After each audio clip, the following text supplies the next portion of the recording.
Mercredi 18 juin 2025, mesdames et messieurs, bonsoir et bienvenue dans ce journal. Dans les actualités de ce jour, parlons de l'affaire de l'intoxication alimentaire qui est survenue à Emir Kasfine. Selon les informations, on sait désormais que c'est un empoisonnement délibéré qui a causé la mort de 19 personnes lors d'une fête d'anniversaire à Emir Kasfine. Selon le ministre de la Santé publique, les résultats des analyses effectuées sur les vomis des victimes et les restes de nourriture viennent d'être publiés aujourd'hui. Le donat suspecté depuis le début est confirmé comme source potentielle. Une nouvelle série d'analyses est en cours pour identifier précisément les types de poisons utilisés dans cet acte intentionnel. Les détails dans ce reportage de Anienne Martina et Anzara Razonarvel. Les résultats des tests effectués par le ministère de la Santé publique ont immédiatement orienté l'enquête menée par la cellule de crise, indiquant qu'il s'agissait bien d'un empoisonnement lors de l'incident à Emir Kasfine. Il a été confirmé que 5 personnes ayant participé à cette fête seront entendues dans le cadre de cette enquête et elles sont suspectées d'être impliquées dans cet empoisonnement. De nombreuses questions demeurent concernant cette affaire, comme le fait que seulement 35 personnes avaient été invitées officiellement, mais plus de 60 personnes se sont rendues à la fête. L'enquête se poursuit pour déterminer les responsables et les motifs de cet acte criminel, tout en respectant la confidentialité des investigations, selon le ministre délégué chargé de la gendarmerie nationale. Ce drame est bien un meurtre prémédité. En conséquence, la justice ne fera aucune concession envers ceux qui sont responsables de cette tragédie. L'attente porte maintenant sur les résultats de l'enquête afin d'identifier les véritables responsables de cette affaire. Et 5 personnes ayant assisté à la fête à Emir Kasfine ont déjà été arrêtées pour être auditionnées, selon les explications du ministre délégué chargé de la gendarmerie nationale. Aujourd'hui, ces individus sont accusés d'être impliqués dans l'empoisonnement ayant causé la mort de dizaines de personnes. Par ailleurs, le procureur a souligné qu'elle ne fera pas preuve d'aucune indulgence dans l'application de la loi, car cet incident est classé comme un meurtre prémédité. Toujours un reportage de Anienne Martina et Anzara Razonarvel.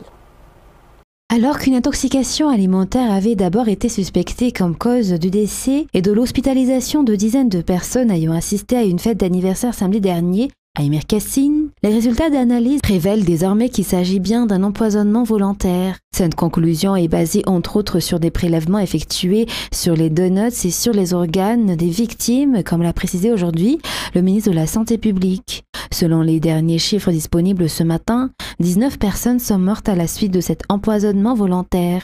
16 d'entre elles faisaient partie des 51 patients pris en charge par l'hôpital Agiera. Les 3 autres sont décédés en dehors de cet établissement.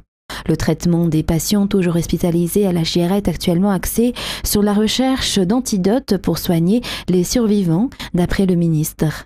Parmi les patients encore hospitalisés, 18 sont dans un état grave. Par ailleurs, les autorités attendent les résultats des analyses visant à identifier le type exact du poison utilisé pour intoxiquer ces nombreux jeunes rassemblés à Emir Kasfine. Toujours autour de cette actualité, la gestion des cas d'intoxication alimentaire survenus à Touamas Mahading ainsi que celui de l'intoxication alimentaire survenue à Emir Kasfine est identique, comme l'a indiqué la ministre de la Communication et de la Culture aujourd'hui. Il n'y a pas de perte de temps ou d'inaction. Le gouvernement s'engage dès le début à prendre en charge le traitement, les analyses et les enquêtes concernant ces incidents. La ministre appelle également la population à ne pas se laisser influencé par les fausses informations ou la propagation de rumeurs, mais à se conformer aux informations officielles. Toujours dans les actualités autour de ces cas d'intoxication alimentaire, 6 membres d'une même famille ont été admis à l'hôpital de Touamas hier soir. Il s'agit de 4 adultes et de 2 enfants qui ont consommé des beignets sucrés comme celui qu'on trouve dans les marchés. Ce pain aurait été acheté au marché et ramené à la maison. Les symptômes de ceux qui étaient malades étaient similaires: fatigue, faiblesse et parfois des vomissements. Lorsqu'on a interrogé les membres de la famille, ont confirmé qu'ils avaient tous consommé ce beignet. Ils ont déjà été soignés à l'hôpital CHU Al-Aknin à Touamas et 3 d'entre eux se sont rétablis pays et sont retournés ces jeux. Reportage de Louvain-Antenaine, correspondante à Thomas. Hier vers 20h, 6 personnes composées de 4 adultes et 2 enfants appartenant à une même famille ont été hospitalisées victimes d'intoxication alimentaire. Ils avaient mangé des beignets du genre de celui contenant des morceaux de chocolat achetés chez un marchand ambulant. Ce pain avait été ramené à la maison pour servir de goûter. Après avoir mangé ce beignet, les 2 enfants se sont évanouis. Quand la sœur de la mère et ses amis sont arrivés, ils ont aussi mangé le même beignet et ont présenté les mêmes symptômes. Tous ont été admis d'urgence à l'hôpital. Il s'agissait du père de famille, de ses 2 enfants, de sa sœur et de ses amis. À l'heure actuelle, 3 personnes, la sœur ainsi que les 2 enfants sont déjà rentrés chez eux, tandis que le père de famille, sa sœur et un de leurs amis sont encore en traitement à l'hôpital. Leur état de santé s'est nettement amélioré selon les informations. Toujours dans ces cas d'intoxication alimentaire, mais partant à présent à Mahadzing, 3 personnes, 2 adultes, une femme et un homme, ainsi qu'un enfant de 2 ans ont mangé de la mortadelle et sont décédés dans la nuit. En tout, 3 personnes ont perdu la vie après avoir consommé la mortadelle. L'incident a eu lieu au sein d'une famille vivant dans le quartier de Taramanjous ou dans la commune de Mahadzing. Cette famille avait partagé un repas ensemble à l'occasion de la fête familiale dimanche dernier. Cependant, un événement tragique s'est produit dans la soirée de dimanche. 4 autres membres de la famille sont actuellement sous surveillance médicale au CHU d'Antan-Malin, dit près de l'hôpital Jean-Paul II. Dans un tout autre sujet, parlant économie, la EMADJA ou Association économique Madagascar-Japon deviendra une maison du commerce. Cette nouvelle orientation sera officiellement présentée lors de la TICAD 9 qui se tiendra à Yokohama au Japon du 16 au 25 août 2025. L'objectif est de faciliter à travers un réseau structuré et efficace les relations commerciales et économiques entre Madagascar et le Japon. Reportage sur les images de Zara Jiatsu. Les secteurs de l'exportation de la vanille, des épices, des huiles essentielles, ainsi que ressources minières figurent parmi les domaines clés qui lient économiquement Madagascar et le Japon. L'association AEMADJA joue le rôle de pont entre les 2 nations afin de faciliter et renforcer les échanges économiques et commerciaux à travers un réseau solide entre les 2 parties. À ce jour, 71 entreprises sont membres de l'AEMADJA, dont 60 sont malgaches. Pour consolider davantage les relations économiques entre Madagascar et le Japon, l'AEMADJA se muera en chambre de commerce Madagascar-Japon. Il existe de nombreuses expériences que nous pouvons tirer du Japon en matière de relations commerciales et cela ouvre la voie à un échange bénéfique pour Madagascar, comme la qualité de service ou encore les relations clients.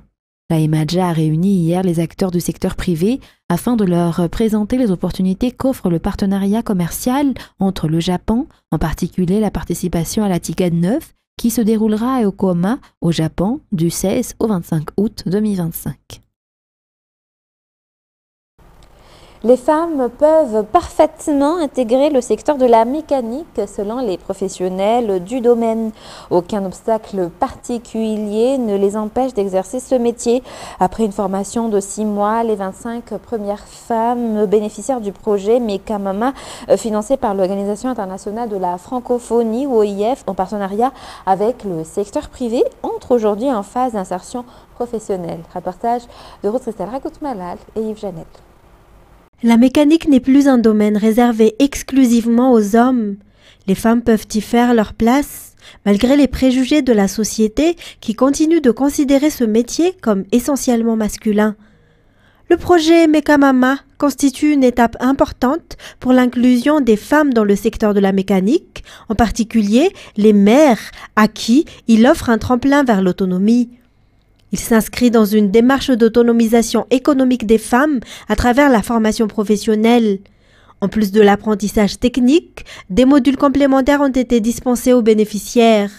Les femmes sont l'avenir de ce pays dans le sens où chacune des femmes, les femmes vivent des difficultés au quotidien qu'on ne voit pas forcément. Ce sont elles qui sont mamans, qui le vivent dans le corps, notamment dans la douleur, etc.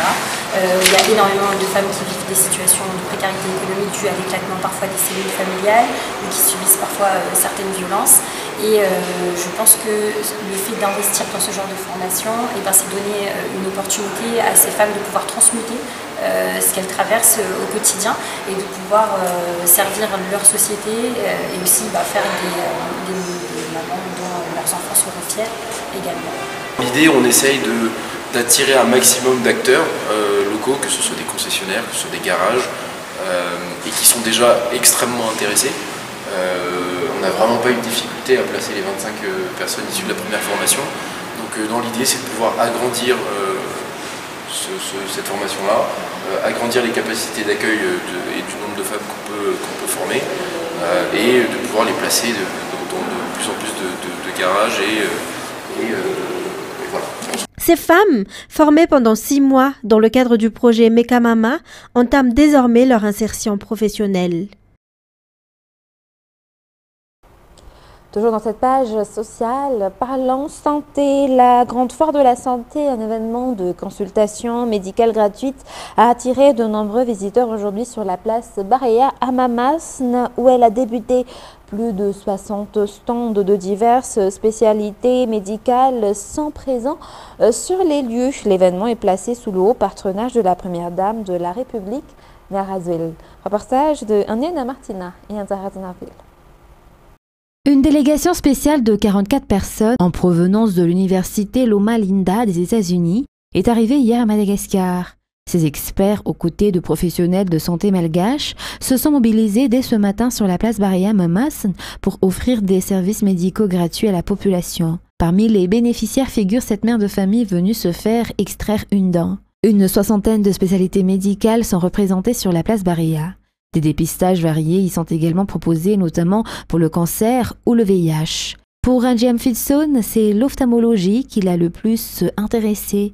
Cela fait longtemps qu'il souhaitait faire examiner sa vue, mais entre rumeurs et difficultés, il n'avait pas pu le faire jusqu'à aujourd'hui. Cette initiative, organisée par le département de la santé au sein de l'Union des églises adventistes de l'océan Indien, est placée sous le patronage de Madame Yalrazuel, la première dame de la République, vise à rapprocher les services de santé de la population et à alléger leurs difficultés.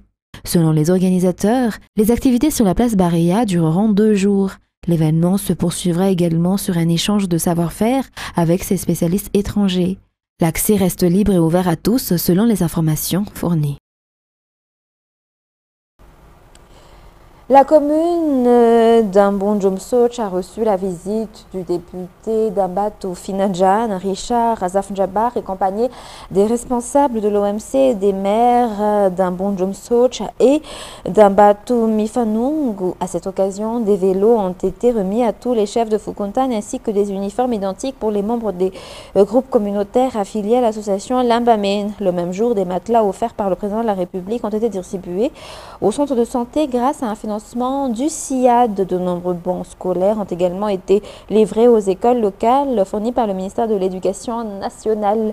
Le maire a déclaré que la commune d'Ambondjomsoch avait été également n'ont pas été oubliés, n'ont jamais pu bénéficier auparavant d'un tel appui en équipement. Il a ainsi remercié le député et le gouvernement, affirmant être prêt à œuvrer au développement avec la population locale. Page culturelle pour poursuivre ce journal. Les notables Sakalaves de tout Madagascar ont exprimé leur reconnaissance envers les efforts fournis par les autorités dans la lutte symbolique pour rapatrier la tête du roi Touer dans sa terre natale. Ils ont affirmé à travers une déclaration leur respect des valeurs malgaches et leur soutien au retour des restes du roi Touer. Pour rappel, le roi Touer a été décapité par les colons le 30 août 1897 à Ambi, qui m'avait Lunarive, dans le district de Baie sur Tirbine, pour avoir refusé de signer l'acte de colonisation de Madagascar. Aujourd'hui, les descendants des anciens chefs royaux issus de la lignée du prince Kama, Miabel sur Tirbine, organiseront une cérémonie traditionnelle appelée Luavuni les 19 et 20 juin en hommage aux anciens Sakalaves de la région de Menabé. Selon les organisateurs, cette cérémonie marque une étape importante dans les préparatifs pour l'accueil du crâne du roi Touer prévu en août prochain. Dans les actualités internationales de ce soir, les Israéliens ont été réveillés par plusieurs alertes leur demandant de se mettre à l'abri. À 2 reprises, les bruits de détonation ont été entendus sans que les habitants sachent à quoi ils étaient liés. Au total, 10 missiles ont été lancés depuis l'Iran vers Israël. La plupart ont été interceptés. Une alerte rouge a été entendu dans le sud d'Israël, zone où les gardiens de la révolution ont annoncé avoir lancé des missiles hypersoniques. Les précisions d'un correspondant de France 24. Les Israéliens ont été réveillés par plusieurs alertes leur demandant de se mettre aux abris, des alertes maximum. Ici à Tel Aviv, nous avons été réveillés à 2 reprises. On a pu entendre notamment là où nous nous trouvons des bruits de détonation sans que l'on sache pour l'instant à quoi elles sont liées. Selon l'armée israélienne, 10 missiles balistiques ont été lancés depuis l'Iran en direction d'Israël et la plupart auraient été interceptés. Une alerte rouge a notamment été entendue dans la zone de Dimona, dans le sud d'Israël. C'est une zone où se trouve une centrale nucléaire israélienne. Et les gardiens de la révolution, vous l'avez dit Damien, ont annoncé avoir tiré des missiles hypersoniques en direction d'Israël. C'est des missiles qu'ils avaient dévoilés en 2023. Ils affirment que Téhéran a conquis tout le ciel israélien. C'est aussi une manière de répondre aux différentes affirmations entendues tant par les Israéliens que par les Américains qui disaient avoir la supériorité sur le ciel iranien. Une information encore, les Américains ont annoncé dans la nuit fermée jusqu'à vendredi leur ambassade, que je vous le rappelle avait été déplacée à Jérusalem pour des raisons de sécurité et pour répondre également à la demande de l'armée israélienne. Là où je me trouve, je me trouve à quelques mètres seulement de l'ancienne ambassade américaine qui se trouvait avant à Tel Aviv et qui a été elle-même la cible de frappe de l'armée iranienne sans que cela ne fasse de gros dégâts, seulement des dégâts matériels. En Espagne, la panne électrique qui a touché la péninsule ibérique le 28 avril a été provoquée par un phénomène de surtension sur le réseau ayant entraîné une réaction en chaîne, selon les résultats d'un rapport tenu public hier mardi par le gouvernement espagnol. Les détails avec France 24. Ce n'était donc pas une cyberattaque, mais un effet domino qui a provoqué la panne d'électricité géante en Espagne le 28 avril dernier.